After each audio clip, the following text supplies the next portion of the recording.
રાજકોટની શાંતિ હોસ્પિટલ સામે દંડનીય કાર્યવાહી કરવામાં આવી છે। દંડ ફટકારવામાં આવ્યો છે હોસ્પિટલને। તો રાજકોટથી સમાચાર સામે આવ્યા છે। શાંતિ હોસ્પિટલ સામે કાર્યવાહી કરવામાં આવી છે। હોસ્પિટલને રૂપિયા 23.15 લાખનો દંડ ફટકારવામાં આવ્યો। પીએમજય પોર્ટલમાં હોસ્પિટલ 6 મહિના માટે સસ્પેન્ડ થઈ છે। મનપા વીમા કંપનીની તપાસમાં અનેક ગોટાળા સામે આવ્યા।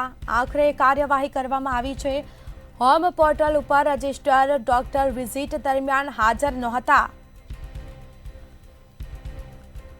જીપીસીબીનું સર્ટિફિકેટ એક્સપાયર રિન્યુ માટે કોઈ અરજી કરાવવામાં આવી નહોતી। હોસ્પિટલના બ્લડ રિપોર્ટની પ્રિન્ટમાં પણ ગોટાળા નીકળ્યા।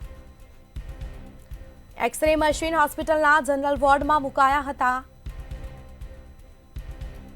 તો પોર્ટલમાંથી હટાવી દેવાયેલા તબીબ દ્વારા 24 સર્જરી પણ કરવામાં આવી હતી, જેમાં હોમ પોર્ટલ ઉપર રજિસ્ટર ડોક્ટર વિઝિટ દરમિયાન હાજર નહોતા। આખરે હોસ્પિટલ સામે કાર્યવાહી કરવામાં આવી છે।